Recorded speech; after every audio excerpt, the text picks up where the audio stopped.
Welcome to the show. Welcome to Razed Typical. Here he is, Dan Hartranft. Ben Hartranft, my brother.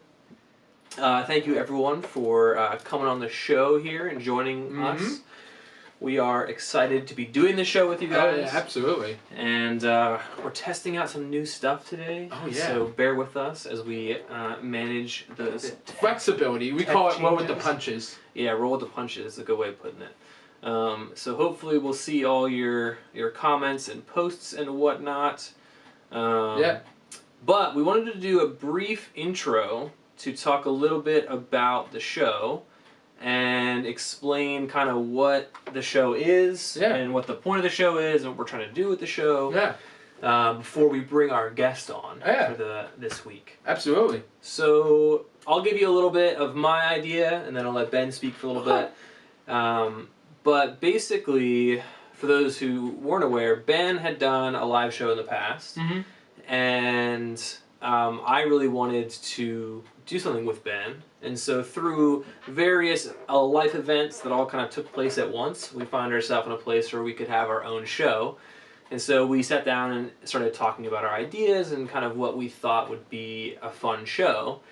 And we realized that one of the things that Ben has done for us as a family is taken our concept of normal, and every time we think something might not happen or we try to keep Ben's perspective on things grounded, he always throws it out the window and something crazy happens and something amazing happens.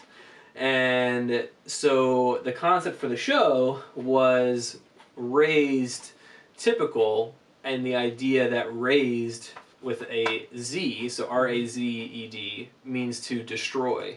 It's used a lot in old-timey English, and you'll hear it in like fantasy novels, like they raised the castle. Like raised the castle, or like King Arthur used to say. Yeah, exactly.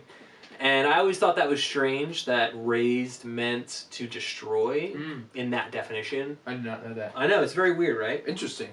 But we also thought it'd be a fun play on words, because Ben You learn something new every day. Right. Yeah. Yep. And Ben was, in a lot of ways, not raised normal, or raised typical. Yeah. So it's a little bit of play on words, but the idea is the things that we thought were typical or normal, as soon as we kind of threw those out the window, we started to see some amazing things happen. And with our conversations with other people, we've seen a lot of other people that have done the same, and that kind of removal of normal or typical has often led to success for other people. So our goal is to bring guests on and just really talk to them about their experiences and maybe how they've raised typical in their own lives and what they've learned from that, whether that led to success or failure, and try to share that wisdom with anybody who might be interested in watching.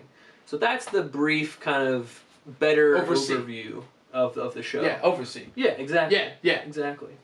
So what do you think about that, Ben? I wanted to piggyback on what you said. I am so excited that we are finally starting our own show together, and I think it's going to be great. I think it's going to be successful. As somebody who's on the spectrum, I went through a rot, and my brother here, Dan, is not on the spectrum, but he's neurotypical, but he has dyslexia. But he was raised differently, but I was raised differently. But because I go to a theme park, we get to go up the exit. But we didn't. I'm so thankful we don't have to wait in lines at theme parks. So sure. So it's like kind of like going through. How do I say it? No, I see what you're saying, Ben. So just the idea that there has been different ways of functioning, right, together.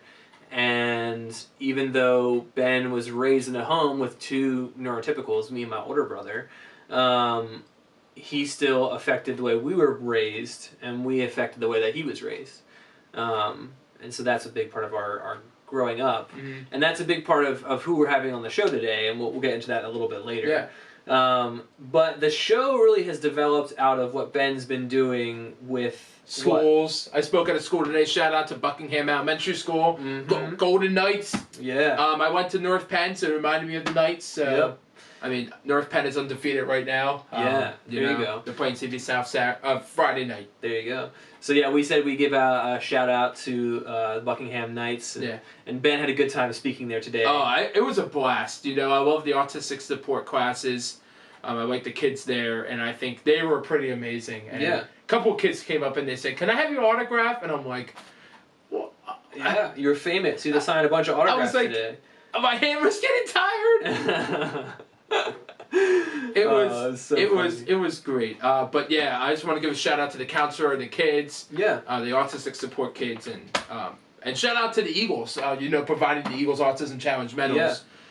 And thank you for sharing the post tonight, Eagles Autism. They did a great job by sharing that post about a show, and I'm so thankful for working with them at the organization. Yeah, so it's going to be kind of twofold. Ben promotes the show when he goes and speaks, and we're going to try to do our best to promote Ben speaking while on the show. Mm-hmm. And we'll kind of throw a little piece of that in here and there, stuff we've seen, and maybe this wall will change up. Maybe we'll have some stuff maybe students make for us, or who knows. We'll see as a great idea. Time goes on. And we get new writing in here. Yeah, maybe. We'll see. Who knows? Get a great production studio. Yeah, we'll buy $1 billion. We need to get Moxie to sponsor us first. Shout out to Moxie. I'm hoping they will sponsor us one day. Yeah, there you go. Or Red Bull. Or Ollie's, right? Or Ollie's. Ollie's. Or Wii Sports Resort. Yeah, there you go. That's our biggest sponsor right now is Wii Sports Resort, for sure. Allowing us to use their land to record. Or do a conference there. That'd be fun. Would you imagine if we did a conference at Wii Sports Resort? For those of you who are very out of the loop, for years, me and Ben have played the Wii game, Wii Sports Resort, and we would sleep downstairs on the couches, and Ben would have to call our home phone, Mr. Smith, and make a reservation for Wii Sports Resort. And so, even though that has been like 12 years in the running. It was 2009 we started it, when it first came out. There you go. So many, many years in the running, Ben still loves to talk about it and make it a very common reoccurrence for us. But we hope that gives you a better understanding of what the show is and what we'll be doing with the show. Like I said before, I'm learning as I do all of this, and so the tech piece and the tech side will develop each episode. I think we'll get a little better with the tech piece, but it's a labor of love and something that me and Ben are both excited to participate in. So we look forward to doing a show for you, and we hope that you all enjoy it. We've got some comments coming in on Facebook. Thanks for all the viewers. We see Riley Bowers here, Ben. Yeah, Riley! Thanks for being a guest last week, Riley. We appreciate that. Last show. We've got a bunch of other people in the comments. We appreciate all of those. And we want to make sure that you guys know this is really meant to be an open discussion. And so if you have questions or comments, we try to have all of that stuff up and readable. So post a comment or a question as we get into talking to the guests. And we'll do our best to pull out questions and ask our guests as the time allows. Is there anything else pressing, Ben, that you want to say? I wanted to say I had a fun day today. I am looking forward to going to Giant tomorrow. We just started the popcorn in the Giant food stores, which is nice. Shout out to Popcorn for the People. They are a great organization. Did you know, Dan, they hire people with autism? Oh, really? And they're a non-profit. Okay. And and the money goes back to helping people employ people with autism. Cool. And they make the popcorn handmade. Very cool. So the Eagles actually, the CFO of the Eagles found him at a records game. Records game. Okay. So shout out to Frank and Popcorn for the People. I think they, I'm hoping to sell out more tomorrow. So yeah, that's cool. Yeah, and shout out to the Giant Company too. What they're doing. Ben's very passionate about Popcorn for the People, and it makes sense. They're really trying to employ people with special needs and provide jobs for people who have a hard time finding maybe a typical job. Yeah. But I think what we're going to do is we're going to hop into our guests that we have on the show here. And our guests today, Ben, are who? So I'll read the introduction. Sandy and Glenn Hartranft, and I can say it because you're my parents, have been married for 30 years. Wow, that's impressive. And they have been proud parents of 3 young men. Sandy works at a certified diabetes educator at Children's Hospital of Philadelphia. Yay, Chop! And my father, Glenn Hartranft, is a software developer at SAP NS2. So, no secrets in our house. Ladies and gentlemen, please welcome my parents, Sandy and Glenn Hartranft. Thank you for welcome to Razed Typical. First question I had for you is, this is a fun one. Okay, I think the best way to get to know somebody is through their taste buds. What is your favorite restaurant to eat at? Quick answer to our question is Texas Roadhouse for mom, roadies for me up the mountains. So what's the next question? Perfect. My next question, this was a theme we were going with to start it out, was we wanted to have Ben's first question for every guest will be that, and my first question, I think the best way to get to know somebody is to find out what makes them mad. So my question is, what's something that makes you mad? So I think injustice. So if I'm watching a movie and something's unfair or unjust, that just raises my blood pressure. I'm watching the news, any kind of injustice at all is something that really makes me angry. So I agree with mom on that one, but I also, when my kids don't listen to me, that gets me really mad. That was his first answer. Yes, very, very good. Oh my word, that's so funny. Yeah, it's something actually, it's funny, I just heard it was from an anime, believe it or not. But one of the main characters said that that's the best way to get to know somebody is to find out what makes them angry. I like it. And so I figured it'd be a good starter question. So we want to thank you first, Mom and Dad, for being on the show. Mm-hmm. We've got a bunch of different questions for you, and I think we're gonna do our best to make a mix of harder questions and easy questions, but we'll just keep diving in since we got cut for time there a bit. So one of the ways that we define ourselves is by what we do in our free time.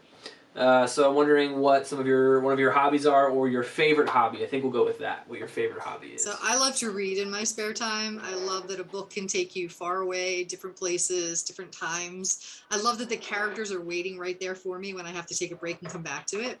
And Dan, you'll agree with me, the worst thing is reading a book that has a sequel coming that isn't written yet, and those characters have to wait for a very long time to get the next one. Yes, so true.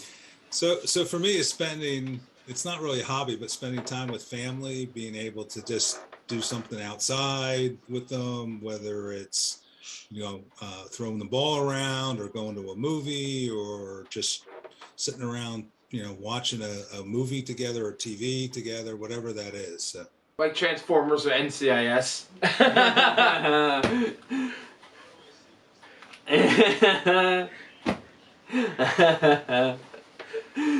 Ben, do you have a question? Yeah, I do. I just want to say, I hope Gibbs can watch this, or Mark Harmon can watch this one day. I'm just kidding. Okay. All right. Back to seriousness. One of my hobbies is I like to meet people. Were you ever worried about me talking to strangers or interacting with other people with special needs? Has that feeling changed today or not? So we were always once you started learning to talk and being able to interact with people, we were concerned that some people would take advantage of that situation, and so we always had to keep an eye on you whether or not you were safe. So that was really the first concern with that, was the safety issue. And there was just, sometimes you think you've completely explained something and then it kind of hits you in the face. So Ben was working with somebody on Facebook that he had never met, and they were going to be at the same amusement park. They were going to meet to ride on a ride together. And I said, well, Ben, that's a stranger. It's fine if you ride a ride together, but you can't ever go anywhere with him. He's like, he's not a stranger. He's my friend. Because on Facebook, the word is friend. And so even though we felt like we had completely covered that topic, it just kind of, all right, we need to revisit that. And so make sure that we're very clear for his safety. Yeah, for sure. Oh, yeah, sorry, I was just trying to find. Okay, I like saying, I get to go to work today. What's your favorite thing to do at work, and why do you like it? So I get to spend my days working with families who have children with type 1 diabetes, and it's not easy living with a chronic disorder.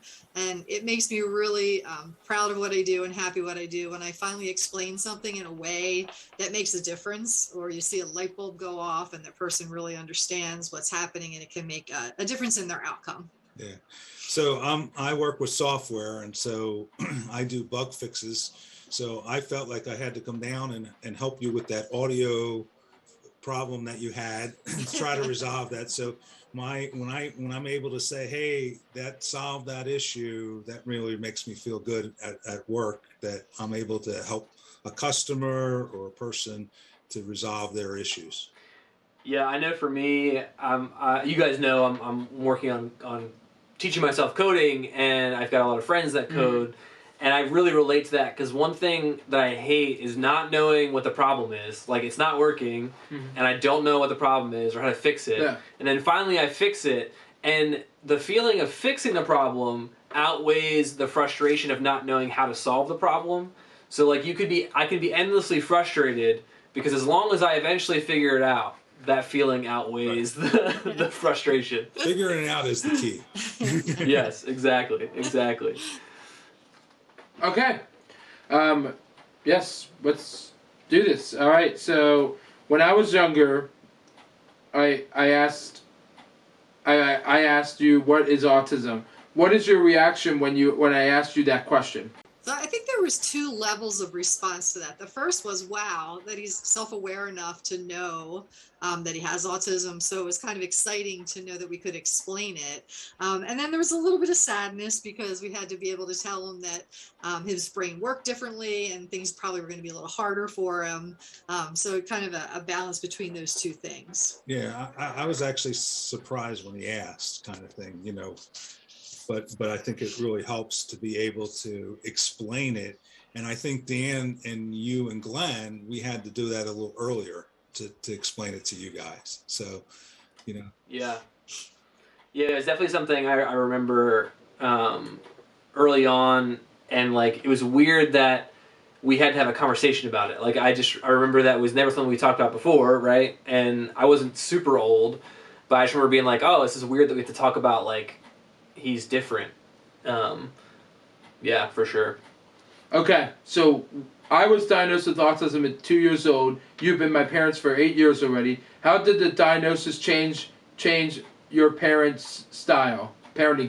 So I don't know that it really changed it, but I think it solidified it because what we found was we needed to definitely be on the same page and be consistent because any crack in the armor was taken advantage of. And so we really had to have conversations so we were on the same page. And then present that united front. Right. So if we disagreed, we never did it in public. We would, support each other. And then if there was something we really needed to discuss, we would do that in private. The other thing too, Ben, I think it helped to have Dan and Glenn, who are older, so that we had some kind of frame of reference that we could use. You know, every person is different and can have different qualities and so forth. But when we knew, somebody was supposed to walk or talk or do certain things at a certain level, and you weren't able to do that, we had some kind of frame of reference for that. So that was really helpful. I think if Ben was first, we would have had a different attitude. Huge. Towards, trying to help him. Yeah. So. And then Dan, even when you were diagnosed with dyslexia, that kind of entered us into the world of special education. So we already knew some of the battles that we had to fight and then Dan, even places and things. So that helped kind of even lay the groundwork for what we had to do for Ben. Sure. Yeah, I remember that being something that we talked about as when I was older. I remember Mom, had showed me the binder that you had full of just legal and school and information documents, and I was like, whoa, I have a whole binder. And then you're like, yeah, Ben has 4, and and so it was this whole process you guys went through. And then, for Ben, it definitely prepped that Actually, for sure. I have a question about the IEP stuff. Yeah. So I was chatting with one of the people from the Talk Institute, and they are an amazing organization. They taught me how to read. So when I was elementary school, how did you felt like what was your feeling like when the school said you're never going to read or write? Well, what was your thoughts and your reactions?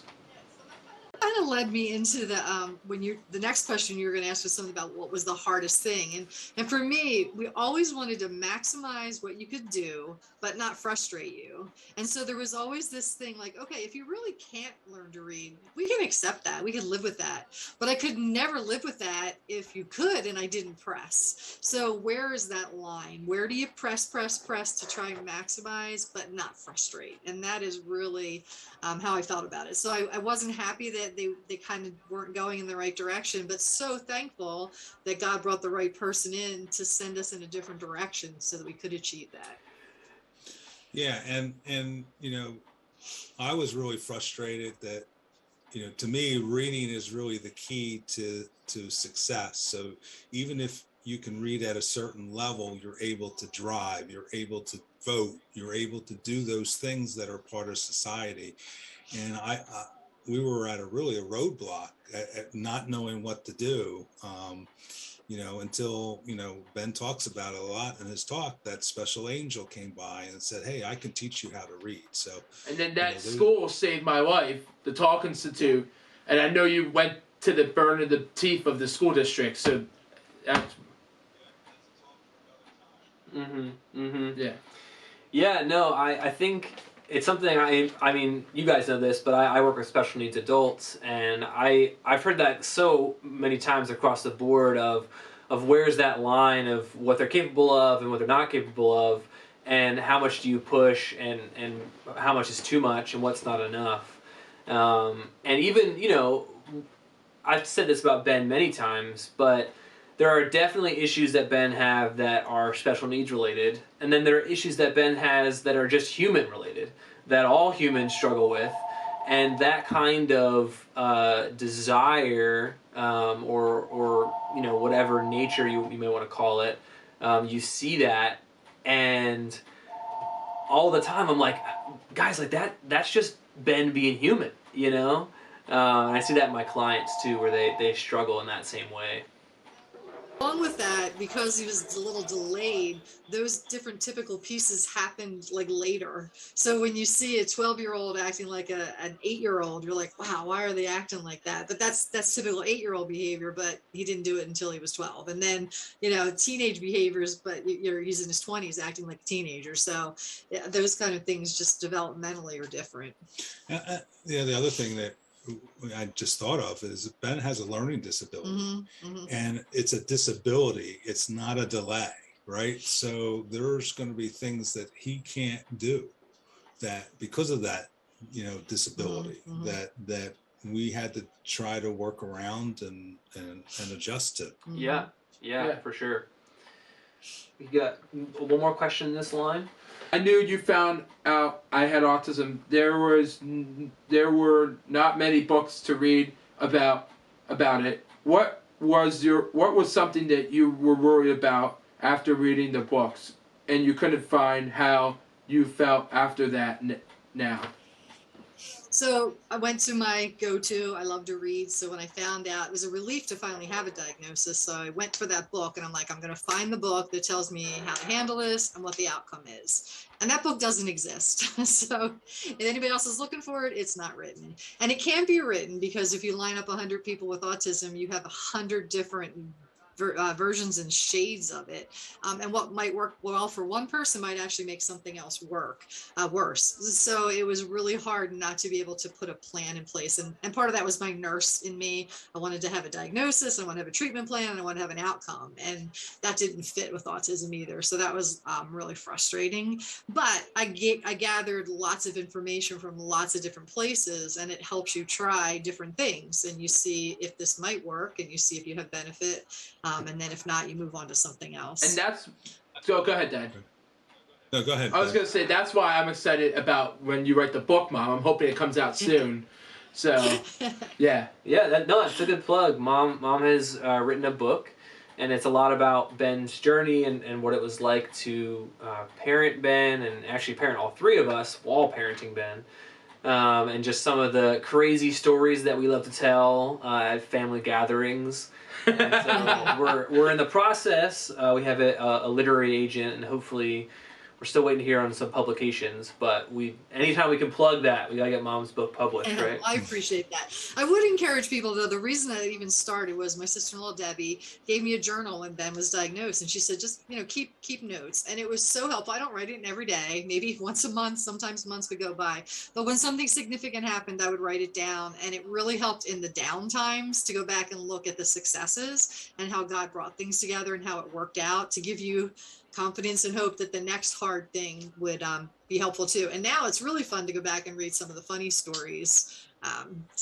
There was a lot of great things that happened along the way, as well as the hard things. Yeah, and when I was able to read through her journal, there's things I've forgotten, and it's so easy to forget those things. And it could be sad things, it could be happy things, and it could be accomplishments, things that we've totally frustrated us, but to be able to see things that from that perspective of how far Ben has come has really been helpful. I'll tell you one funny story that I had completely forgotten about. Ben one day was really fussing about going to school. He didn't want to go.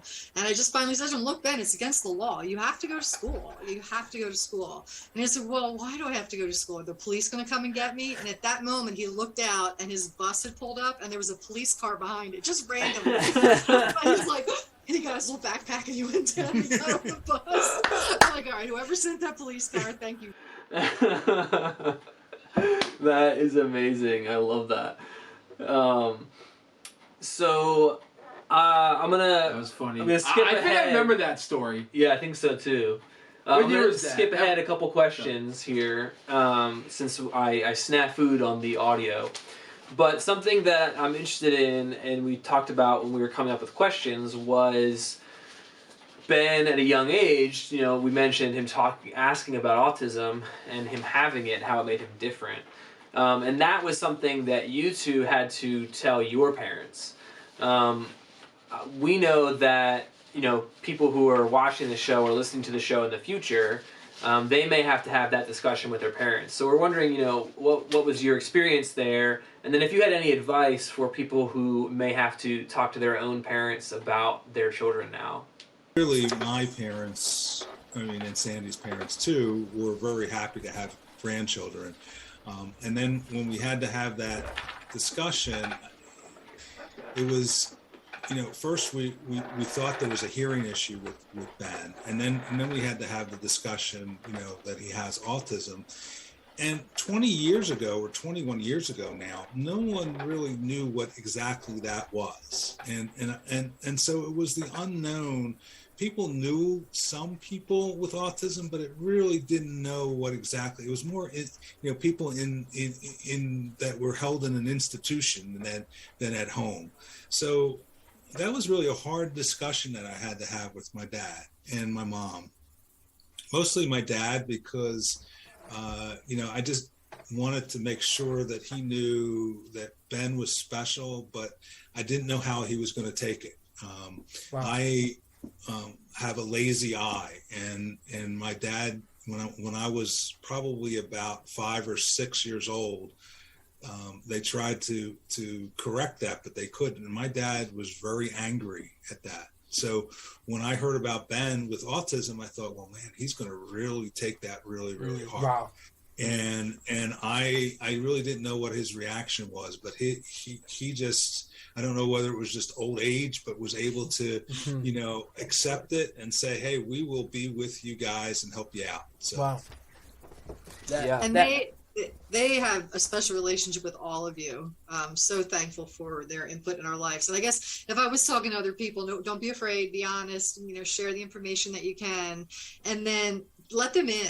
Like, a lot of people are afraid to let other people care for their child because they're the only ones who can keep them safe. Yeah. You need that respite. You need support. You need other people to be a part of it. And then, to have them be on board, so that, again, that consistency. So many times you'll hear this over and over again. People get, oh, your kid's just bad, they're just naughty. And they don't understand that there's so much happening that's causing the behavior. Yeah. So you need even the grandparents and the aunts and uncles to understand they're not being bad. This is what's happening. This is how we have to deal with it. So to very grateful that we have extended family in our area that was involved in everybody's life. Yeah, and I would encourage those who are listening, if they have opportunities, especially with those who don't have family in the area, to help their neighbors, help their friends with those situations, especially like being able to, give them a night out or something like that can really help be helpful with them. And Dan, we heard the story this morning about, when Ben was talking, that a parent shared with their kid that he has autism because Ben's coming to the school to talk about that. Yeah. And that's absolutely important. You don't want to have your child become 23 and say, "Oh, I have autism. Why didn't you tell me I have autism?" Because I think it's important to be honest and to be forthright with them. So I had to do that with my mom and dad, and Sandy had to do the same thing. And there has to be an acceptance there. And I know some families, it's very hard that is accepted, but I think it's important that it's done. Mm-hmm. Yeah, we got a good question here from Colleen Bauer. I believe that's the momager. And she asked if we have any family who don't accept Ben's diagnosis, which I thought was interesting. Yeah, I can't think of anybody. I mean, and we are just so different, Dan. We've talked about this before. Yeah. We have extended family. Within 15 minutes, we can get to almost everybody. And they've been very involved in the life. So we haven't really had any negative interactions or responses. I think it actually, if I look back at my sister, I think she even said that, before we even knew that there was she suspected something, but she didn't know how to tell us because she didn't know for sure, and she was in special ed, and she said she just thought there might be something there. So she actually was relieved when we talked to her about it, because then you were able to move forward with a plan. Yeah, for sure. I'm so thankful for our aunts, Aunt Linda and Aunt Debbie, Maureen, my grandmom Hartranft, and them. I just think they are incredible. What they try not to cry, but they showed me God's love in many different ways. Except Uncle Don is very funny too.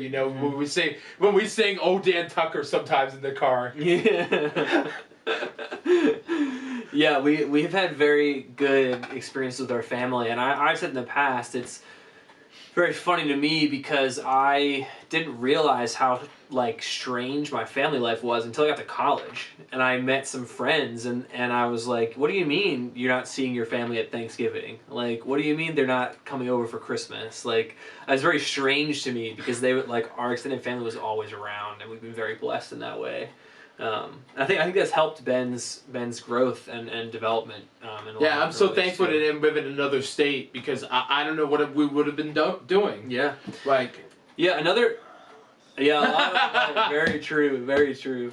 Another thing that has been very very important for Ben's development and even mine and Glenn's as well has been your personal faith as parents. But managing parenting and managing your own personal faith, I think, can be a challenge. How did you guys account for not only having 3 kids and your own personal faith, but also having a child with special needs, kids, your own personal faith, and then trying to find a church? For me, I'm so picky in a lot of ways, and it can be hard for me to find a church that I'm really happy with. So how do you manage all of that at once? So we started at a church and we picked it because they had a wonderful children's ministry. It was just thriving. And you and Glenn were, in your just elementary years, and Ben was kind of young. And it was really before Ben was diagnosed. And the funny part of that is that church had been there for 50 years, never had one lock on the nursery door until they met Ben. And then he escaped so much, they had to put locks on all the nursery doors. And so in the midst of his diagnosis, there were no special needs classes. So there was a couple of other families there, and we tried to put something together, but it was really a failure because it was the parents of these special needs kids who were living with them 24/7 and then trying to create something on Sunday to minister to the kids. And we were just exhausted. And so the whole thing just did not work well. And then we got to the point where we found a church that had a wonderful special needs ministry. But Dan, you were in high school, and we're like, we're not going to rip him out of this friend group to move to something to meet Ben's needs. So we waited until you graduated from high school, but he was going on a Wednesday night to the other other church. And then he finally said, why don't we go here on Sundays? I'm like, I don't know. Why don't we go here on Sundays? And so I think we made those decisions because we were solid in our faith, but we were so, wanting to pour that into you guys. And the church that we attend now, I can't say enough about the priority that they put on special needs ministries, because families that have kids with special needs, they just drop out. It's just too much work. They don't want the looks when they're noisy in the church service. They don't want, to have to leave in the middle. Yeah. So they just don't go. So to have a ministry where they have, special classes or buddy programs, if that's what they prefer, but they actually have a paid staff person to run that ministry. It's just unheard of. And so we're so thankful for it. And they also have like a respite time, which is really helpful for, we don't need that right now, but when at a younger age, they definitely need that respite time where they go out and have a date, those kind of things. And the kids are safe and cared for. Kids are safe. Yeah. And the other piece, Dan, with the faith piece is prayer, prayer, prayer. Yeah. Say that another 10 times is, we spend a lot of time in prayer, giving it up to God and giving it over to God. And, there's been times when I didn't give it over to God and I'm like, I'm really frustrated. And I'm like, why didn't I give it over? But, the faith piece of it, I think, has really been helpful for both of us to be able to share with you guys, and with the church has been able to help us too. Yeah, for sure. For sure. Yeah, I just wanted to piggyback on that question. And speaking of Calvary, I just wanted to make a quick announcement that tomorrow is their candy jam. Okay. And if they wanted to, and they're having a sensory candy jam thing tomorrow night. So if you're interested in going out, it's at the Calvary Church, Souderton 113. And there's gonna be like free candy, and then there's gonna be like food you can buy. And so it's a great event. I'm volunteering there tomorrow, so come on out. And I think it's for the kids, and I think it's for special needs kids too, if you want to look at their information or website. Yeah, very cool.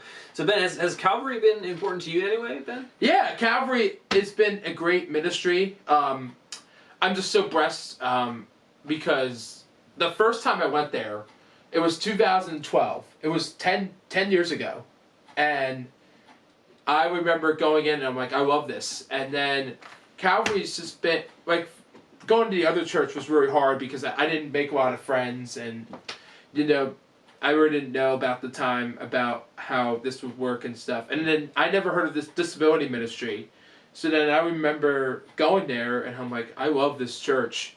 So I really talk about it a lot. And they are incredible, and then the girl who runs at Young Adults, Courtney, shout out to Courtney, she actually works in the Bridge Ministry now too, so I think it's really cool how a lot of people just come in and just help. Yeah. Just for clarity, Dan, it's Calvary Church of Solderton, right, in Pennsylvania. I don't know who's all listening. Yeah, right? true. We have an True. international listening. Calvary Church of Solderton, and it's called the Bridge Ministry. So that's the disability ministry that they have, and it goes up to age 35. So their emphasis was more on the younger side, and they keep on increasing as they go along. So. Yeah. I think Ben hit on a real important topic there that you'll find with many special needs, and that's that desire for friendship.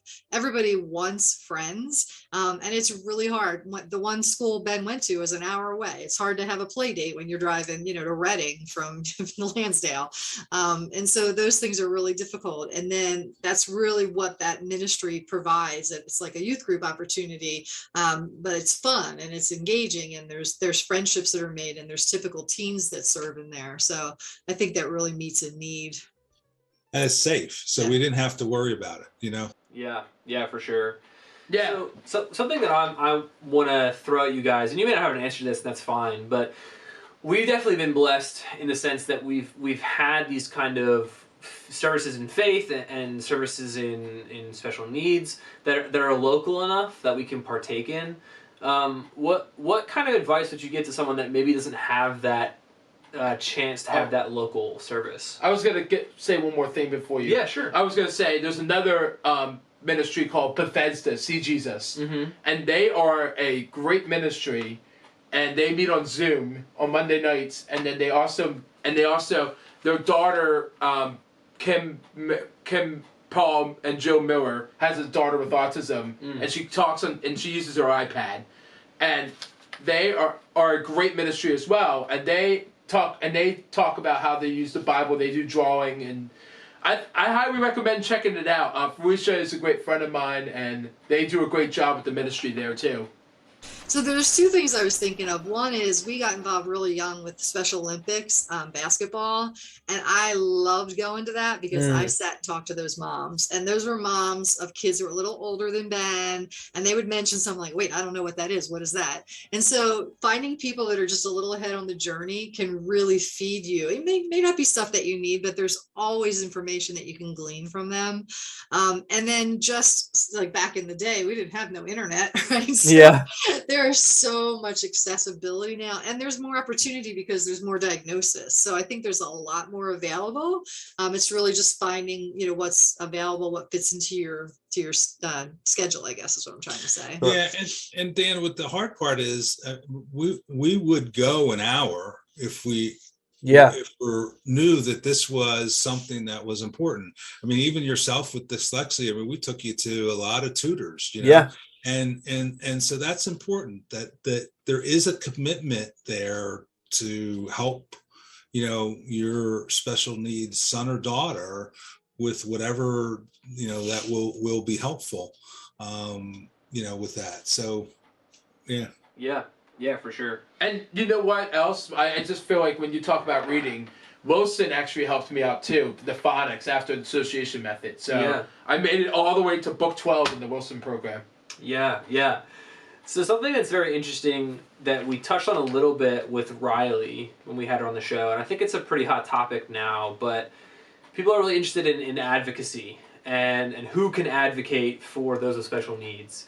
And we're not going to necessarily tap on who is the right person to advocate, but Ben, being someone who has the ability to speak and has a platform to speak on, he can advocate for himself. We just kind of want to know, from a parent's perspective, what does it mean to be an advocate for autism? I was just thinking of one thing that Dad made all of you guys do from a very young age is to be strong enough to speak up for yourself. So as simple as, I don't like the Happy Meal toy that I got. I already have this one at home. Okay, we'll go up to the counter and ask politely if you can have a different one. So it wasn't important enough for you to do it. So you would advocate for yourself. I mean, that's a very simple explanation of advocacy. But I think that the people who absolutely can advocate for themselves should, and there are people that need somebody to do it for them. So if you have the power to do it, you do everything you can, and for those that can't, that's what we're champions for. Yeah, and I would take it a step further in the sense that maybe that person couldn't advocate or can't advocate for themselves, but if they can communicate somehow to the parent, that's important too. So if, a stupid example is cookies. If that person doesn't like chocolate chip cookies, I would hope that they would be able to say either or indicate that. So that's a small kind of advocacy for themselves, and you just try to build on that there's things that are hurtful sometimes, and let them know, and the parents can try to step in and help. Yeah. One other story, when Ben was going through his post 12 and they were trying different programs, they asked what kind of things he liked, and he circled manufacturing. So I don't know what that meant in his mind. Create roller coasters. Well, what it meant was he was bagging nuts and bolts, and he's like, this is like, I do not like this at all. He had to stick it out, but okay, we checked the box. But he had to express, this is not what I like to do. I don't want to continue to do this. And he wasn't able to necessarily just get out of it, but he spoke up and advocated for himself in that. We switched a couple of days. We switched to like 2 days a week.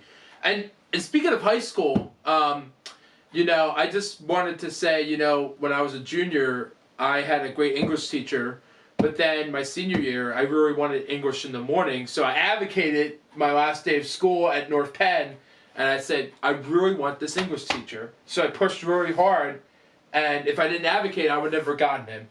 Yeah, that's fair. That's very fair.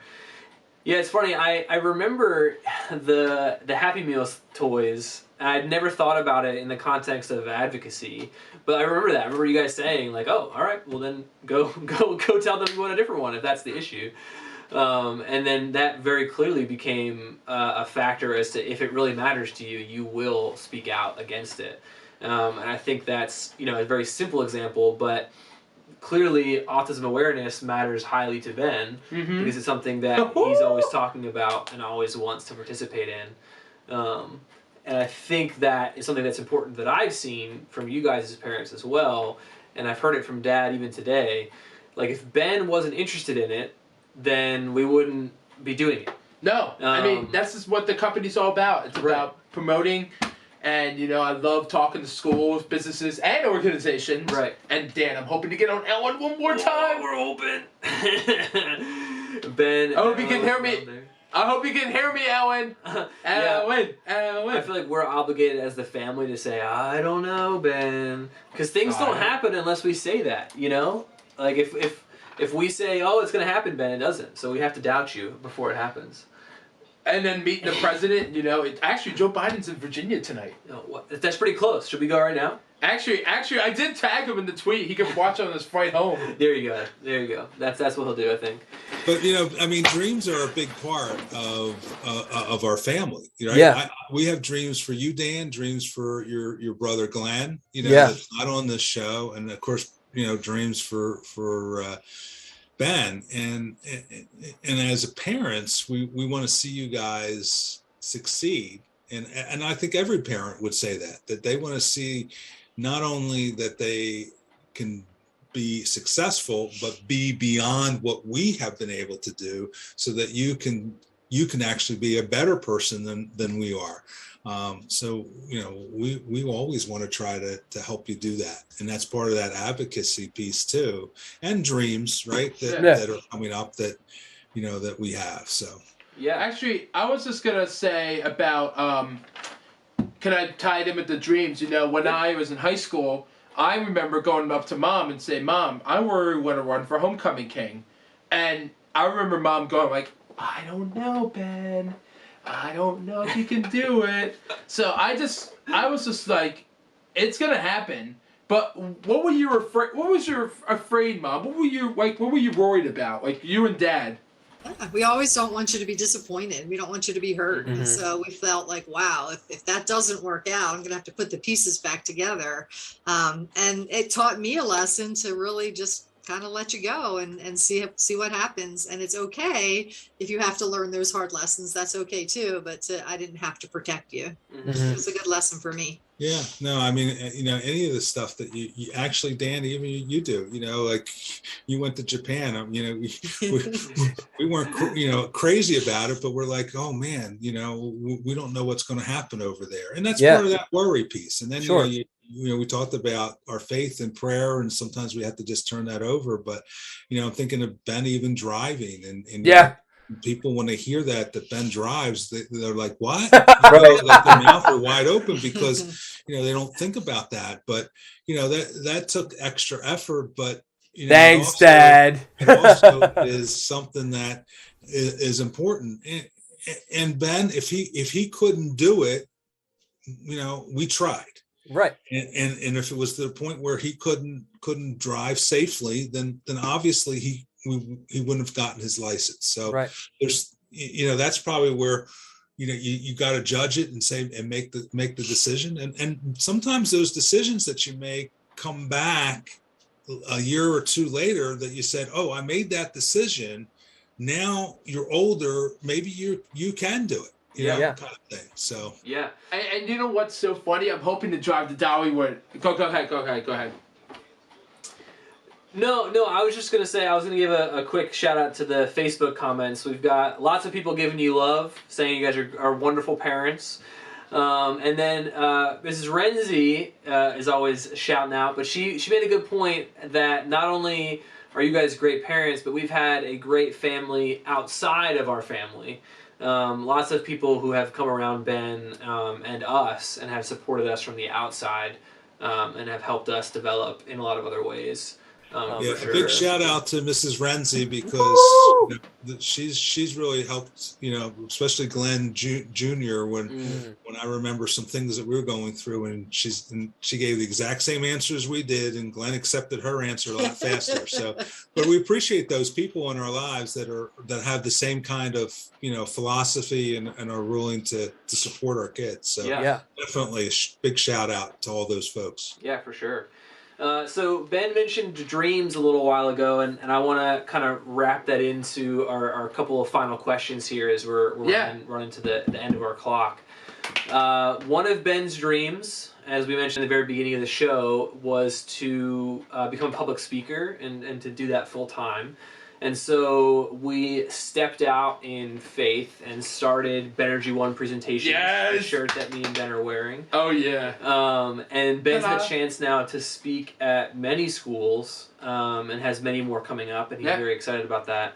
But we weren't quite sure what would happen with that. So we're wondering maybe, from your guys' perspective, where do you see that becoming, or what do you see for the future of that company? So it was funny when we read that question. It's like, what's your dream? Like, it might never happen, but what would? I'm like, wow, it's hard for me to even think that big. Dad came up with a TV talk show. Yeah, there you go. And that we would take the company nationwide and worldwide, so that he would have opportunities to speak in different states and in different countries. That's just as big as we can think. Yeah, I love it. I love it. And even I can go to Dollywood and sing next to Dolly Parton. Sing Country Roads. There you go. Yeah, it's something that I think is so important when you're operating in the way that we are, because it's easy to kind of get trapped in the minutia of it all. But I love hearing some exciting, wild potential futures. Because it would be cool. I mean, if you think about it, is there even right now on television a autism hosted show? I don't think there is. And so who knows? Maybe Ben could be the first night show autism. Late night show with Jimmy Fallon. Late night show with Ben Hartranft. Who knows? Oh, right? man. Who knows? I heard there's a slot at 3:00. That Ellen's leaving after next year. Sure, Ellen needs a new host, Ben. Maybe I guess I could be her new. And you know what? You know what's funny, Dan? What? The guy at the Eagles, his name's Kamal Gray. Mm-hmm. He is on the Roots, and he is a great guy too. So I mean, I could tell him, hey, if you need a late night show guy from the Roots, there you go. I can let him know. Dan, that's not a question necessarily, but we've always had to be thinking outside the box. Yep. And I would encourage parents that you always have to have your A game as much as possible, and that you're always thinking the next move if possible. It's almost like a chess game. That's with any children that you raise, but with special needs is what's that next move. He's able to accomplish this now he's able to walk, now he's able to open the doors, now he's able so you always are thinking the next steps. So for sure. I love this is so much fun. I mean, I'm hoping more dreams do come true. One dream at a time, though. I just wanted to ask Mom and Dad, what was your dream growing up? Wow. Yeah, so I really didn't know what I wanted to do. I just kept saying I wanted to be a nurse, and then I'm like, wow, do I want to be a nurse? It kind of just evolved into that, and everything worked out. So that was my dream, and I definitely wanted to be married and have kids, and so I'm very blessed that all of that worked out as well. So very happy with it. Yeah. So when I first. What I really wanted to be was like a store manager or something like that. Really? Because I worked at a 7-Eleven and stuff like that when I was young. And so I'm kind of doing that now. I'm in business, I do software development and stuff like that, but it's more on the business side. So I've always been on that business math kind of side. So yeah, for sure. We love that. Yeah. You do a great job as the treasurer and the secretary and the vice president. Yes, very true.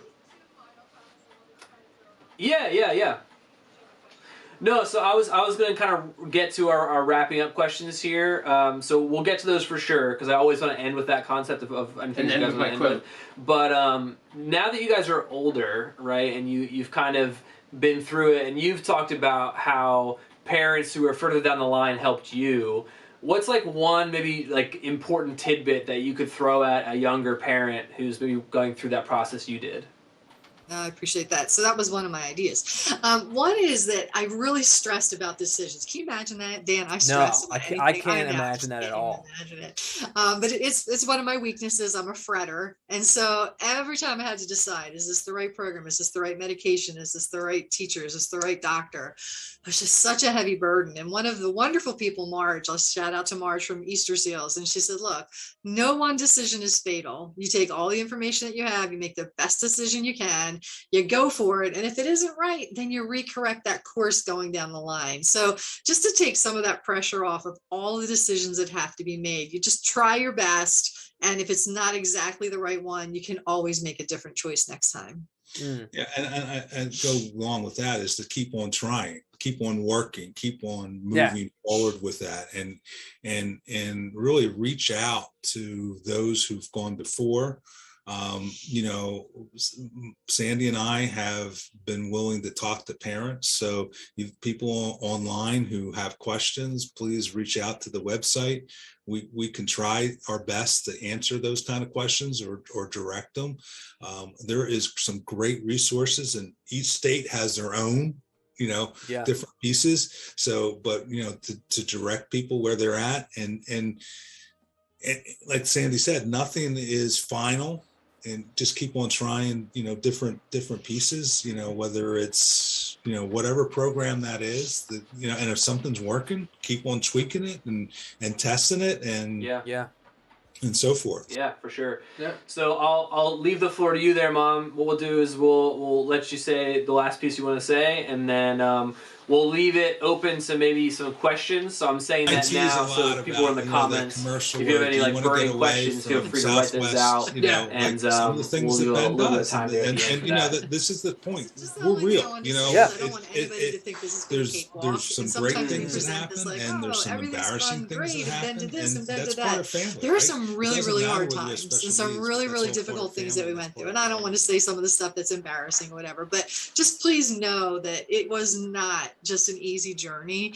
But one of my favorite quotes is, "It's not a journey. It's not the destination. It's a journey." Right. Yeah. So it's the journey, not the destination. And my other one is, life is not a dress rehearsal. So we're not just practicing for the end game here. Mm-hmm. It is the game. And so you want to do your best with every single day. So if you're in the midst of something really hard, don't give up, right? Yeah. Keep pushing, keep plugging through, because there are brighter days coming. Yeah. Yeah, something I have a fair amount of experience with is outdoor leadership. And I remember one trip I was on, the director of my program, I was like, "Hey, like, where are we going?" And he's like, "What do you mean?" And I was like, what's the end? Like, is there a waterfall at the end? Like, what's the, like, what are we going to get to? And he's like, "I don't understand what you're asking me." And I was like, "I don't understand how you're confused." And we were just like talking past each other. But we eventually realized that for him, every trip was just about being on the trip. Like, the journey was the trip. It wasn't about getting somewhere. And I think maybe growing up, like, we did so many trips where it was like we went to a place and did a thing. And so I was so used to this idea of like going to a place and doing a thing. But you're very right that it's this concept of you can't just be like, "All right, I'm trying to get to this point." It's like when you're in the moment and when you're 47 miles on trail, you really don't want to think about it's the journey that is important. But it's true. Like, the journey is the important piece. It's not always about the ending. I like the dab. I know you do, Ben. You're being a little distracted. Yeah. So I totally hear you on that, mm-hmm. And I think that's something that is super important. I saw today at the school that Ben spoke at, actually, there was a moment where one of the students from the support classes like ran right up to Ben, and Ben actually the kid was like 2 feet tall, and Ben's like 6'4", and Ben takes like 9 steps back because he was terrified of the student that like ran at him, and I was just laughing, but I thought to myself, like, Ben was that kid at one point. Like, Ben was the kid who like would run up to you and would be right in your face, and sometimes he still is. Sometimes. If there was a celebrity, I go, So I remember the times where like it felt like it was very hard to manage Ben, and work with Ben and even just be a brother, because there were times where I was like, oh, like I don't know, should I say I don't know him? We got like, another comment on Facebook, Dan. I know we're gonna get to them in a second, Ben. Let's see, we got some questions here. Just got a bunch of love. So we see Ben. So Mike met you at the Eagles game this year. Yeah. He said you're one of the nicest, genuinest people he knows. I had a great conversation with you. So lots of love coming in. Jabbar, I do know the Eagles are doing the run and race this year still, right? Yeah. The Eagles Autism Challenge are still doing the race this year. That's not till April though, right? Not till May next year, 2020. May.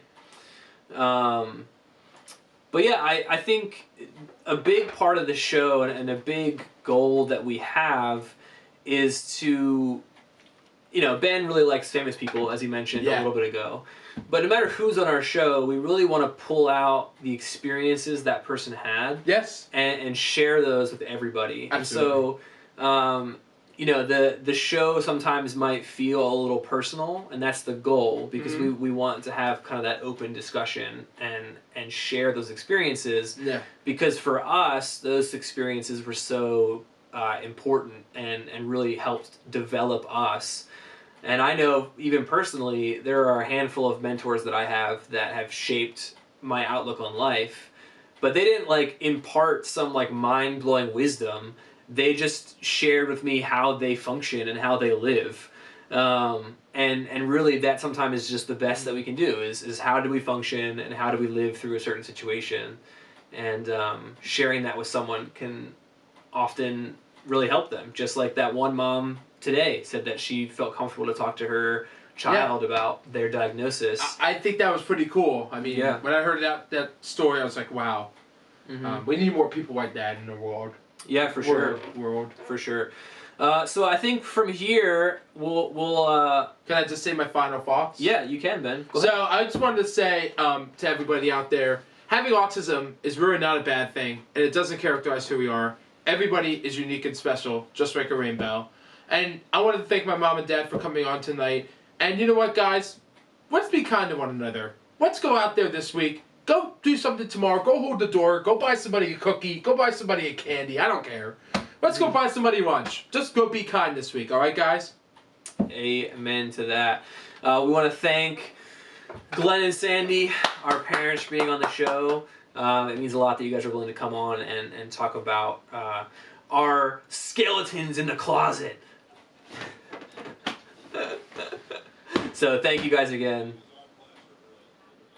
We really appreciate it. To everyone watching, thank you so much for tuning in. Thank you for bearing with me with the tech problems. And then I think I have it figured out. Our next show, I think I have it figured out for our next show, so don't worry about that. We should be good for next time around. And then our next show is November 9th, and David, Vince, and Bobby is going to be our guests from Right Before Your Eyes. And if you haven't seen the movie yet, I highly recommend seeing it. It is really good. Yeah, he's the director, and it's about kind of, it's a father with a son with special needs and kind of their journey.